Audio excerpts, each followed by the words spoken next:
தமிழரின் பாரம்பரிய திருவிழாவை கொண்டாடுவோம் புத்தாடை பொங்கலோடு. The Chennai silks. Let the celebrations begin.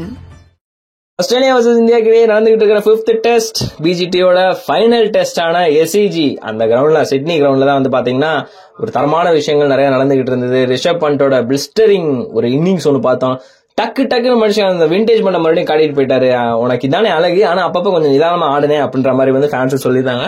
அது தவிர்த்து வந்து பாத்தீங்கன்னா ஆரம்பகட்ட காலத்துல இருந்து இந்த ஃபர்ஸ்ட் இன்னிங்ஸ்ல வந்து டீம் இந்தியாவோட பவுலிங் அப்படின்றது வந்து ரொம்ப நோட் பண்ண வேண்டிய விஷயமா இருந்தது. காரணம் எக்கச்சக்கமான பேர் வந்து அவங்களோட பவுலிங்கை குறை சொல்லிட்டாங்க. ஆனா இன்னைக்கு சிராஜ் வந்து நான் யாரு அப்படின்றத காமிச்சாரு.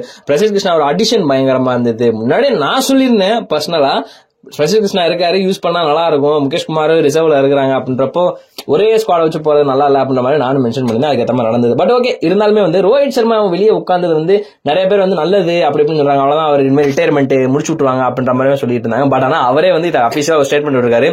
இந்த டிசிஷன் வந்து ரிட்டையர்மெண்ட் டிசிஷன் கிடையாது, இது வந்து ஜஸ்ட் நான் வந்து வெளியே உட்கார்ந்து இருக்கிறேன். காரணம் வந்து என்னோட பேட்ல இருந்து பெருசா ரன்கள் வரமாட்டேங்குது.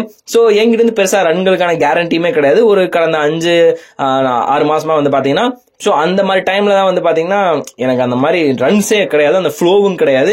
சோ அதனாலதான் வந்து நான் வெளியே உட்கார்ந்து இருக்கிறேன். எது வேணாலும் மாறும், ஒரு செகண்ட்ல ஒரு நிமிஷத்துல ஒவ்வொரு நாளுமே எல்லாமே மாறும். சோ அதை வந்து நான் நம்புறேன் அப்படின்ற மாதிரி சொல்லியிருக்கேன். எனக்கு இன்னும் ஒரு கான்பிடன்ட் இருக்குது, இந்த விஷயங்கள்லாம் மாறும் அப்படின்ற ஒரு விஷயம் வந்து எனக்கு கான்பிடண்டா இருக்குது. அண்ட் அது மட்டும் இல்லாம லைஃப் வந்து ஒரே மாதிரி இருக்காது, சேஞ்ச் ஆகினே இருக்கும். முன்னாடி வந்து பாத்தீங்கன்னா ஒரு காலத்துல வந்து மைக் பயங்கரமா இருந்தது, அதுக்கப்புறம் வந்து எழுத்துல வந்து பென் பயங்கரமா இருந்தது, இப்ப லேப்டாப் பயங்கரமா இருக்குது. சோ அது மட்டும் இல்லாம இப்போ வந்து ஒரு மைக்கால வந்து பேசலாம், ஒரு பெண்ணால வந்து எழுதலாம், லேப்டாப்ல கூட ரைட் பண்ணலாம். சோ இது எல்லாமே இருக்குது. சோ உங்களுக்கு ஆப்ஷனும் இருக்குது. அண்ட் அதே மாதிரி நான் வெளியே உட்கார்ந்து ஒரு காரணமா வச்சு நீங்க ரிட்டைர்மெண்ட் கன்சிடரபிள் பண்ண வேணாம். நான் ஒரு சென்சிபிளான மேன், மெச்சூர்டு மேன். முக்கியமா வந்து நான் வந்து 2 குழந்தைங்களுக்கு அப்பா. சோ லைஃப்ல வந்து என்ன அப்படின்றது வந்து எனக்கு தெரியும். அதனால ரிட்டைர்மெண்டா கன்சிடர் பண்ணிக்காதீங்க அப்படின்ற மாதிரி வந்து ஓப்பன் டாக்கா சொல்லிட்டாரு. சோ இதுக்கப்புறம் வந்து ரோஹித் சர்மா இப்போதைக்கு ரிட்டைர்மெண்ட் அப்படின்ற ஒரு வார்த்தை வந்து சமீபத்துல இதுக்கு அடுத்து யாருமே கண்டிப்பா அதை வாயை திறக்க மாட்டாங்கன்னு தான் நினைக்கிறேன். அண்ட் அது மட்டும் இல்லாம இந்த ஒரு டிசிஷன் வந்து நான் சிட்டிங் வந்ததுக்கு அப்புறம் நான் எடுத்ததில்ல, நான் இதுக்கு முன்னாடி எடுத்தது தான். அண்ட் அது மட்டும் இல்லாம எங்களுக்கு 2 நாள் தான் வந்து இன் பிட்வீன் மேட்ச் டைம்ல இருந்தது.